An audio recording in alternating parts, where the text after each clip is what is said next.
Postura ruim, excesso de peso e até um calçado inadequado podem causar problemas na coluna. Eles afetam a qualidade de vida e atrapalham o dia a dia da população. Segundo especialistas, em algum momento da vida, 80% das pessoas do mundo vão sofrer desse mal. Mas é possível tratar e até prevenir esses problemas. Em Alagoas, a Alcinzal oferece um programa de reabilitação da coluna. Aqui comigo no estúdio está o fisioterapeuta Jorge Márcio Souza, que também é professor da universidade. Professor, eu imagino que lá o centro de fisioterapia está lotado.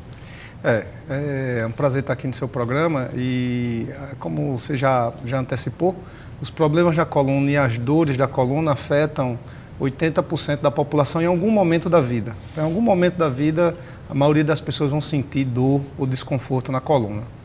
Agora, isso é defeito de fábrica? Não necessariamente. Já está no ser humano? Não necessariamente. Algumas doenças de coluna, algumas alterações da coluna vertebral, elas são decorrentes, são congênitas, né? Decorrentes já do nascimento. Outras não, a grande maioria são problemas adquiridos com má postura, com sobrepeso, com a própria atividade laboral, né, com o trabalho no dia a dia, principalmente relacionado ao mau uso do nosso corpo humano, em posturas inadequadas para pegar peso ou para desenvolver as atividades de trabalho mesmo no dia a dia. Então, a grande maioria dos problemas da coluna são ocasionadas por alterações no nosso convívio diário com o ambiente externo. Eu tive a oportunidade de entrevistar um especialista em educação física e ele dizia que está tudo errado.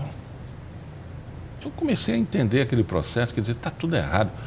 A educação física não faz a educação física, ela quer um projeto de atleta.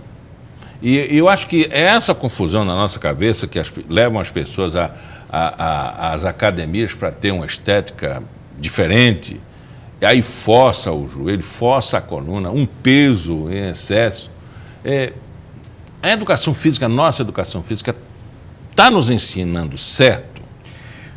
Vamos lá, isso é um tema bastante abrangente, né? Eu, como um fisioterapeuta, não teria como entrar nessa seara específica da profissão da educação física. Mas o que a gente observa, de maneira geral, como você citou, nas academias ou as pessoas fazendo exercício na praia, já que a gente mora na cidade litorânea, é fazer o exercício de forma incorreta, né?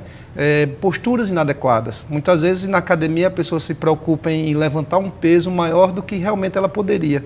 E aí utiliza uma postura inadequada para conseguir levantar aquele peso, mas sobrecarregando as estruturas do corpo. E essa sobrecarga incorreta, inadequada, é que vai ocasionar lesão. Então é lógico que as lesões, a exceção das agudas, né, que acontecem no momento, mas as lesões crônicas elas vão acontecendo aos poucos. Né? Postura inadequada durante a academia, durante 1 mês, 2 meses, 1 ano, daqui a pouco começa a aparecer aquela dor, aquela tendinite, né? Aquela hérnia de disco, aquele bico de papagaio, e aí procura-se uma causa quando você vai ver uma história ao longo do tempo fazendo exercício de forma inadequada. Então, a orientação de um bom profissional de educação física, uma boa avaliação fisioterapêutica e a orientação diária é importante para prevenir toda e qualquer lesão que é comum de acontecer em qualquer atividade esportiva. Não só na academia, mas em qualquer atividade esportiva. Então, o importante é a orientação. A gente percebe que a evolução tecnológica tem impulsionado o ser humano a um determinado comodismo.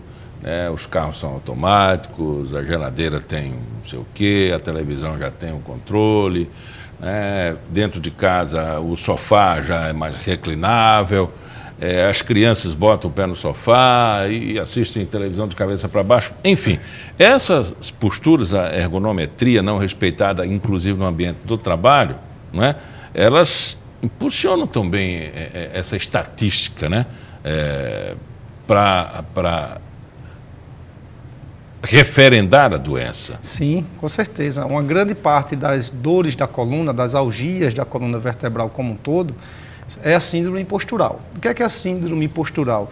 São posições inadequadas que o indivíduo adota ao longo de sua vida que vai sobrecarregar a coluna.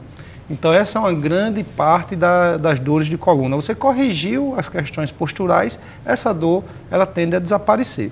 Com o mundo moderno, isso vem mudando os hábitos de vida de cada pessoa, né? O WhatsApp hoje está muito presente, as redes sociais e os smartphones de uma maneira geral. Então, a pessoa passa muito tempo com a coluna cervical flexionada ou muito tempo sentada na frente do computador, sem ter um apoio de braço, sem ter a coluna estar na posição ereta. E isso, ao longo do tempo, ocasiona, sim, problemas na coluna. Hoje, a gente tem uma incidência muito grande de jovens com cervicalgias, né, que são dores na região cervical, e tendinites na mão, ocasionada pelo uso exacerbado do computador e dos smartphones. Então, isso é uma nova realidade e que vem surgindo por conta dessa mudança de hábito. E aí, uma vida sedentária também leva a esse tipo de problema. Aí começa a acumular gordura, que Sim. vai piorando o quadro. E aí, quando a pessoa vai se cuidar, se apercebe, né? Devo mudar a minha vida, né? Sim, isso é uma questão importante. Antigamente se achava que aquelas pessoas que têm dor na coluna crônica forte deveria praticar menos exercício ou fazer menos atividade física e se afastar do trabalho. Hoje já existe um consenso na literatura mundial, existem vários trabalhos na literatura mundial falando o oposto, dizendo que não. Aquela pessoa que tem dor crônica na coluna, quanto mais tempo ela passa afastada do trabalho, quanto mais tempo ela passa deitada numa cama, maior o tempo que ela vai precisar para se recuperar dessa dor. Então, o que a gente aconselha hoje para as pessoas que têm problema na coluna é que se mantenham ativas. Que não tentem não ficar na cama, acamado, que procurem um profissional para que seja bem orientado e bem tratado.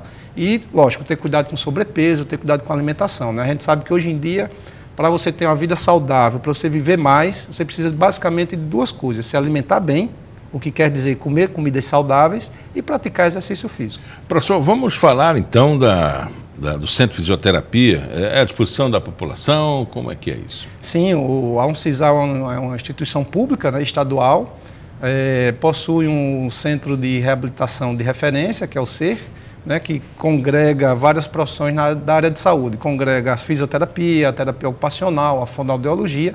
Dentro desse serviço e dentro da instituição nós temos um programa de extensão, que é o programa de reabilitação da coluna, que é aberto à população, e o objetivo é atender aquelas pessoas que têm problemas na coluna, dores crônicas na coluna, e a gente fazer esse atendimento pelo SUS, inteiramente gratuito, né, coberto pelo Sistema Único de Saúde. Então, funcionando como hospital, escola, enfim, é bom para o aluno, é bom para quem...